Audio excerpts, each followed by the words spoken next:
வணக்கம். ஆர்கே டிலிபாபு பேசுகின்றேன். உலக தமிழ் மக்கள் அனைவருக்கும் நீங்கள் அளித்து வருகின்ற மகத்தான ஆதரவுக்கும் அன்புக்கும் மிக்க நன்றி. இப்போது நாம் பார்க்க வேண்டியது மே மாத பலன்களை பார்க்க போகின்றோம். மீன ராசிக்கு மே மாத பலன்களை பார்ப்போம். முதலில் படிக்கின்ற மாணவ மாணவிகளுக்கு கல்வியை பார்ப்போம். கல்வியை குறிக்கின்ற இடம் 2, 4 குரு புதன் அவர்கள். இவருடைய சஞ்சாரம் மிக மிக அற்புதமாக உள்ளதால் படிக்கின்ற மாணவ மாணவிகள் அவர்கள் ஈடுபட்டிருக்கின்ற கல்வித்துறையில் மிக அற்புதமாக தேர்ச்சி பெறுவார்கள் என்பது தெரிகிறது. அடுத்ததாக மீனராசிக்கு திருமணத்திற்கு காத்திருக்கும் இளைஞர்களுக்கும் இளம்பெண்ணுக்கும் திருமண முயற்சியை பார்ப்போம். திருமணத்தை குறிக்கக்கூடிய இடம் 7. அந்த 7 கூடையவர் புதன் ஆரம்பத்திலே ராசியிலும் பிறகு அவர் 2லும் 18ஆம் தேதிக்கு பிறகு அவர் 3லும் வருகின்றார். அது மட்டுமல்லாமல் 7ஆம் தேதிக்கு பிறகு 7ஆம் வீட்டை சனியும் செவ்வாயும் பார்ப்பதினால் திருமண முயற்சியில் நீங்கள் கடினமான அதிகமான அக்கறை எடுக்க வேண்டும். அப்பொழுதுதான் திருமண முயற்சி வெற்றி அடையும் என்பது நமக்கு தெளிவாக கிரகங்கள் உணர்த்துகிறது. இப்பொழுது ராசியிலே ஆரம்பித்து 1ஆம் வீட்டில் ஆரம்பித்து 2, 3, 4 என்று 12 வீட்டுக்கு உண்டான பலன்களையும் மிக துல்லியமாக பார்க்கலாம். முதலில் மீன ராசிக்கு உண்டான பலன்களை பார்ப்போம். உங்கள் ராசிநாதன் குரு பகவான் வருகின்ற சிறப்பம்சம் உங்களுக்கு தெரியாத விஷயமே இல்லை. நீங்கள் படித்தவர்களோ படிக்காதவர்களோ சகல விதமான விஷயம் தெரியும். மற்றவர்களுக்கு அறிவுரை கூறக்கூடிய அளவுக்கு உங்களுக்கு விஷய ஞானம் இயற்கையிலே உண்டு என்பதுதான் கூடுதல் சிறப்பு. அது மட்டுமல்லாமல் நீங்கள் உடல் உழைப்பை காட்டிலும் அறிவுபூர்வமாக பெரிய நிலைமைக்கு வாழ்நாளில் வருவீர்கள் என்பதுதான் கூடுதல் விசேஷம். 1ஆம் வீடு எதை குறிக்கும் என்றால் உங்களுடைய உருவம், உங்களுடைய அழகு, உங்களுடைய ஆயுள், உங்களுடைய திறமை, பேர், புகழ், அந்தஸ்து, கௌரவம், குறிப்பாக உங்களுடைய செயல்பாடு என்ற அத்தனை பெரிய மரியாதையும் குறிக்கக்கூடிய இடம்தான் 1ஆம் வீட்டு அதிபதியான குரு பகவானும். குரு பகவான் 9ல் இருந்து உங்களுடைய ராசியை பார்ப்பதினால் மேலே சொன்ன 1ஆம் வீட்டு பலன் மிக மிக அற்புதமாக இருக்கும். உங்களுடைய செயலால் பெரிய அளவுக்கு நீங்கள் மதிப்பு மரியாதையும் பெறுவீர்கள். எல்லா வகை நன்மைகளும் உண்டாகும். மீனத்திற்கு 2க்கு உண்டான பலன்களை பார்ப்போம். 2ஆம் வீட்டு அதிபதியாக செவ்வாய் வருகின்றார். 2ஆம் வீட்டு அதிபதியாக செவ்வாய் பகவான் வருகின்ற சிறப்பம்சம் உங்கள் சொல்லிலே ஒரு கம்பீரமும் ஒரு ஆளுமை தன்மையும் இருக்கும். சொன்ன சொல்லை காப்பாற்றக்கூடிய சத்தியமான வாக்கும் உங்களுக்கு உண்டு என்பதுதான் கூடுதல் விசேஷம். 2ஆம் வீடு எதை குறிக்கும் என்றால் உங்களுடைய சொல்லை, உங்களுடைய செல்வாக்கை, உங்களுடைய மதிப்பை, மரியாதையை, உங்களுடைய தனப்பிராப்தியை, குடும்ப சந்தோஷத்தை, புதிய கண்டுபிடிப்புகளை, படிக்கின்ற ஆர்வத்தை, நண்பர்களை, அறுசுவை உணவு என்று எல்லா விதமான சந்தோஷத்தையும் தனப்பிராப்தியும் குறிக்கக்கூடிய இடம் தான் அந்த 2 கூடையவர் ஆரம்பத்திலே 3லே இருந்து குரு பகவான் பார்வையை வாங்குவதனால் தர்ம கர்மாதி யோகத்தினுடைய சம்பந்தத்தாலும் 2ஆம் வீட்டு அதிபதிக்கு குரு பகவான் பார்வை கிடைப்பதனால் ஆரம்பத்திலே 7 நாட்கள் மேலே சொன்ன நல்ல பலன்கள் மிக மிக அற்புதமாக இருக்கும். அது மட்டும் இல்லாமல் 6ஆம் வீட்டு அதிபதி 2லே உச்சம் பெற்று இருப்பதினால் மற்றவருடைய செல்வமும் ஏதோ ஒரு வகையில் மற்றவருடைய அதிகாரமும் உங்கள் கைக்கு வரும். அதனால் அது ஒரு விபரீத ராஜயோகமாகவும் உங்களுக்கு அமையலாம். ஆனால் 7ஆம் தேதிக்கு பிறகு செவ்வாய் 4லே மாறிய பிறகு சனியினுடைய பார்வையும் ராகு கேது சம்பந்தத்தில் இருப்பதினால் உங்களுடைய சொல்லிலும் உங்கள் குடும்பத்திலும் எதிலுமே நீங்கள் ஒரு முறைக்கு இருமுறை எச்சரிக்கையாக இருக்க வேண்டும் என்பதுதான் 2ஆம் வீட்டு பலன் நமக்கு தெளிவாக உணர்த்துகிறது. மீனத்திற்கு 3க்கு உண்டான பலன்களை பார்ப்போம். 3ஆம் வீட்டு அதிபதியாக சுக்கிர பகவான் வருகின்றார். 3ஆம் வீட்டு அதிபதியாக சுக்கிர பகவான் வருகின்ற சிறப்பம்சம் நடிப்பிலும் சங்கீதத்திலும் கலை ரசனையிலும் உங்களுக்கு இயற்கையிலேயே அதிக ஆர்வம் உண்டு.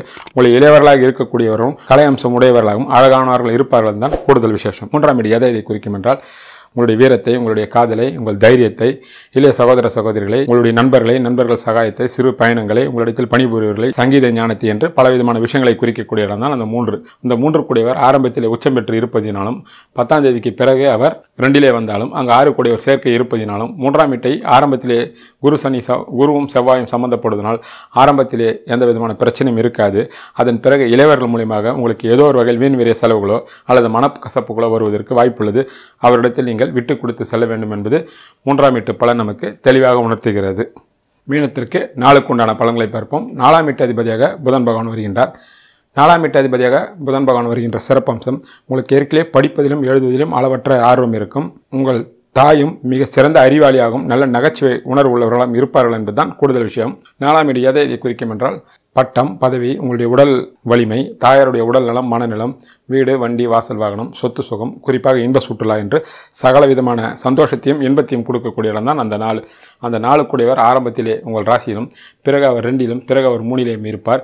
4ஆம் வீட்டில் ராகு கேதும் சனி சம்பந்தம் 7ஆம் தேதிக்கு பிறகு ஆவதனால் 4ஆம் வீட்டு மேலே சொன்ன விஷயத்தில் 7ஆம் தேதிக்கு பிறகு நீங்கள் எல்லா வகையிலும் சற்று எச்சரிக்கையாக இருக்க வேண்டும். குறிப்பாக பிரயாணங்களின் போதோ உடல் நலத்திலோ மற்றபடியாக சொத்துக்களை வாங்குவதிலோ விற்பதிலோ எதிலையுமே நீங்கள் சற்று கூடுதல் கவனத்தை செலுத்த வேண்டும் என்பதுதான் 4ஆம் வீட்டு பலன் நமக்கு தெளிவாக காட்டுகிறது. மீனத்திற்கு 5க்கு உண்டான பலன்களை பார்ப்போம். 5ஆம் வீட்டு அதிபதியாக சந்திர பகவான் வருகின்றார். 5ஆம் வீட்டு அதிபதியாக சந்திர பகவான் வருகின்ற சிறப்பம்சம் உங்களுக்கு இயற்கையிலேயே பொன் மனம் உண்டு. நீங்களும் வாழ்ந்து பிறரையும் வாழ வைக்கக்கூடிய நல்ல மனம் உண்டு என்பதுதான் கூடுதல் விசேஷம். உங்கள் பிள்ளைகளும் நல்ல மனம் படைத்தவர்களாக இருப்பார்கள் என்பதுதான் கூடுதல் தகவல். 5ஆம் வீடு எதை குறிக்கும் என்றால் உங்களுடைய எண்ணங்கள், சந்தோஷம், மகிழ்ச்சி, உங்கள் பிள்ளைகள், பேரம்பேத்திகள், தெய்வத்தினுடைய கருணை, மிகப்பெரிய பேர் புகழ் அந்தஸ்து கௌரவம், எதிர்பாராத பெரிய தனப்பிராப்தியும் தெரிவிக்கக்கூடிய இடம் தான் அந்த 5. 5 என்பது 4 கிரகம் என்பதால் 5ஐ வைத்து பார்க்கும்போது உங்களுக்கு ஏதோ ஒரு வகையில் குடும்பத்தின் மூலமாகவோ அல்லது பிள்ளைகள் மூலமாகவோ சுப விரயங்கள் காத்திருக்கிறது என்பது நமக்கு 5ஆம் வீட்டு பலன் நமக்கு தெளிவாக தெரிகிறது. மீனத்திற்கு 6க்கு உண்டான பலன்களை பார்ப்போம். 6ஆம் வீட்டு அதிபதியாக சூரிய பகவான் வருகின்றார்.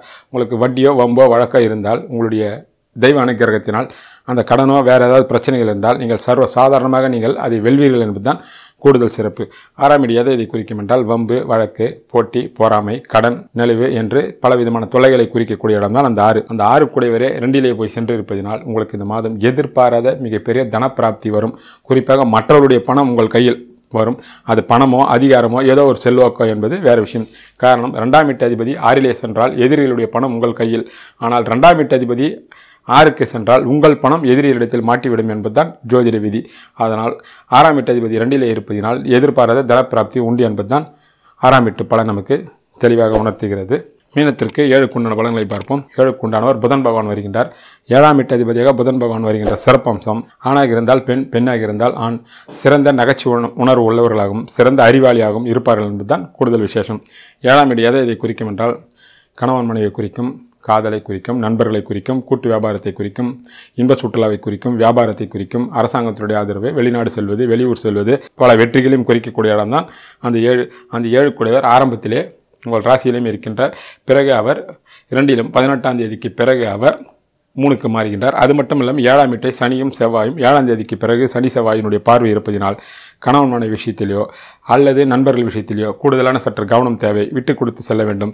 ஒரு சிலருக்கு துணைவர்களுக்கு உடல்நிலையும் வரலாம். இல்லை தேவையில்லாமல் விமர்சனங்களும் வீண் விரைய செலவும் ஆவதற்கு வாய்ப்புள்ளது. அதற்குண்டான தெய்வ வழிபாட்டை நீங்கள் செய்து கொள்ளலாம். மீனத்திற்கு 8க்கு உண்டான பலன்களை பார்ப்போம்.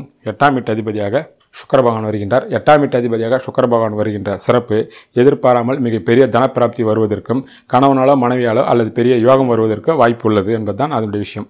8ஆம் வீடு எதை குறிக்கும் என்றால் வம்பு, வழக்கு, ஆயுள், எதிர்பாராத அதிர்ஷ்டம், தேவையில்லாமல் அவப்பெயர், பின்னால் புறம் சுற்றுவது, மனக்கவலை, மனசஞ்சலம், உழைப்புக்கேற்ற ஊதியம் இல்லாமல் போவது என்ற மைனஸ் பாயிண்ட்களை குறிக்கக்கூடிய இடம். அதே நேரத்தில் எதிர்பாராத அதிர்ஷ்டத்தையும் குறிக்கக்கூடிய இடம் தான் அந்த 8. அந்த 8 கூடியவர் ஆரம்பத்திலே உங்கள் ராசியிலே உச்சம் பெற்றிருக்கின்றார். 10ஆம் தேதிக்கு பிறகு அவர் 2லே வந்து 8ஆம் வீட்டை பார்ப்பதினால் எதிர்பாராத தனப்பிராப்திக்கும் வாய்ப்பு உள்ளது என்பதுதான் 8ஆம் வீட்டு பலன் நமக்கு தெளிவாக உணர்த்துகிறது. மீனத்திற்கு 9ற்கு உண்டான பலன்களை பார்ப்போம். 9க்கு உண்டானவர் செவ்வாய் பகவான் ஆகின்றார். 9 கூடியவர் செவ்வாய் பகவான் வருவதனாலுடைய சிறப்பு, இயற்கையிலே உங்களுக்கு இந்த நிலபுலங்களால் மிகப்பெரிய ஆதாயம் உண்டு. உங்கள் தந்தையாலும் உங்களுக்கு பெரிய ஆதாயம் உண்டு என்பதும், உங்கள் தந்தை ஒரு கம்பீரமான நேர்மையான மனிதர் என்பதுதான் கூடுதல் விசேஷம். 9ஆம் வீடு எதை குறிக்கும் என்றால் தந்தையினுடைய உறவுகள், குறிப்பாக குலதெய்வத்தினுடைய மகான்களுடைய ஆசீர்வாதம், எதிர்பாராத தனப்பிராப்தி, பேர் புகழ் அந்தஸ்து கௌரவம், புனித யாத்திரை செல்வது, தான தர்மங்களை செய்வது, புனித கங்கை போன்ற புனித நதிகளை நீராடக்கூடிய பாக்கியம் போன்ற எல்லா விதமான பாக்கியத்தையும் அதிர்ஷ்டத்தையும் கொடுக்கக்கூடிய இடம் தான் அந்த 9.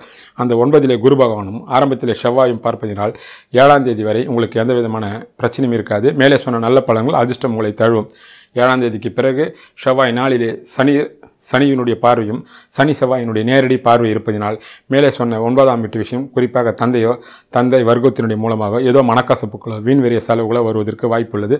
நீங்கள் விட்டு கொடுத்து சென்றால் அந்த பிரச்சனையிலிருந்து நீங்கள் தப்பித்துக் கொள்ளலாம். மீனத்திற்கு 10க்கு உண்டான பலன்களை பார்ப்போம். 10க்கு உண்டானவர் குரு பகவானே வருகின்றார்.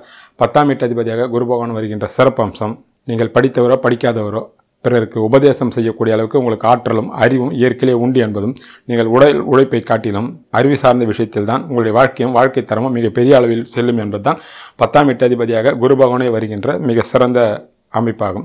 10ஆம் வீடு எதை குறிக்கும் என்றால் தொழிலை குறிக்கும். தொழிலதிபர்கள் இருந்தால் தொழிலும், பணிபுரியக்கூடியவர்கள் இருந்தால் பணியை குறிக்கும், வியாபாரத்தை குறிக்கும், நண்பர்களை குறிக்கும், இன்ப சுற்றுலா, பொன்பொருள் வாங்குவது விற்பது என்று பெரிய வியாபாரத்தை குறிக்கும். அது மட்டுமல்லாமல் சமுதாயத்தில் மிக பெரிய அந்தஸ்து, விஐபி அந்தஸ்தை குறிக்கக்கூடிய இடம் தான் அந்த 10. அந்த 10 கூடியவர் 9ல் இருக்கின்றார். 10லே ராகு கேதும் 7ஆம் தேதிக்கு பிறகு சனி செவ்வாய் சம்பந்தம் இருப்பதினால் உங்களுக்கு தொழில் சம்பந்தமாக வெளியூர்களுக்கோ வெளிநாடுகளுக்கோ செல்லக்கூடிய வாய்ப்பு இருக்கும். அது மட்டுமல்லாமல் 10ஆம் வீட்டில் சனி ராகு கேது சம்பந்தம் இருப்பதினால் எதிரிகளால் தொல்லையும் போட்டியும் போராமையும் இருக்கும். நீங்கள் அந்த இடத்தில் அதற்குண்டான தெய்வ வழிபாட்டை நீங்கள் செய்து கொண்டால் பிரச்சனை இல்லை. ராசிநாதன் உங்கள் 10ஆம் வீட்டு அதிபதி வலிமையாக இருப்பதினால் அந்த போட்டிய போராமைகளோ நீங்கள் எளிதாக நீங்கள் வென்று விடலாம் என்பதுதான் 10ஆம் வீட்டு பலன் நமக்கு தெளிவாக உணர்த்துகிறது. மீனத்துக்கு 11க்கு உண்டான பலன்களை பார்ப்போம்.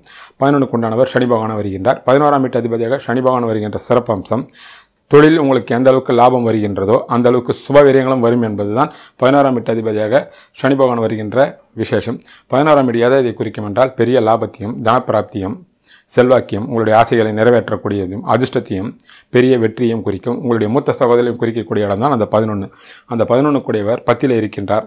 7ஆம் தேதிக்கு பிறகு அவர் செவ்வாய் பார்வை வாங்குவதனால் மூத்த சகோதரர்கள் வகையில் ஏதோ ஒரு மனக்கசப்போ அல்லது சங்கடங்களோ வீண் வேறிய செலவுகளோ வருவதற்கு வாய்ப்புள்ளது. குறிப்பாக அவரிடத்தில் நீங்கள் விட்டு கொடுத்து செல்ல வேண்டும். இல்லை என்றால் அவரிடத்தில் உங்களுக்கு மனக்கசப்புகள் வரலாம்.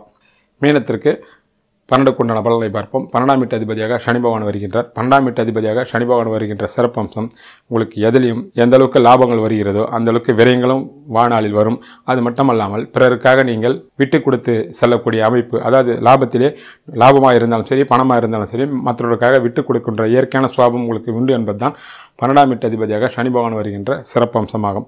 12ஆம் வீடு இதை குறிக்கும் என்றால் வெளியூர் செல்வது, வெளிநாடு செல்வது, அயனசயன போகம், தர்ம காரியங்களை செல்வது, வெளியூர் வெளிநாடு செல்லக்கூடிய விஷயத்தை குறிக்கக்கூடிய இடம். ஆக சுபவிரியம் வீண் விரிய செலவும் ஆகக்கூடிய இடம் தான் அந்த 12. அந்த 12 கூடியவர் 10ல் இருப்பதினாலும் 7ஆம் தேதிக்கு பிறகு சனி செவ்வாய் சம்பந்தம் ஆகுதினால் உங்களுக்கு வீண் விரிய செலவுகளும் வருவதற்கு வாய்ப்புள்ளது. அதனால் நீங்கள் பண விஷயத்தில் சற்று கூடுதலான ஜாக்கிரதையாக இருக்க வேண்டும். இல்லை என்றால் தேவையற்ற செலவுகள் வருவதற்கும் வாய்ப்புள்ளது என்பதுதான் கிரக நிலைகள் நமக்கு தெளிவாக எடுத்து காட்டுகிறது.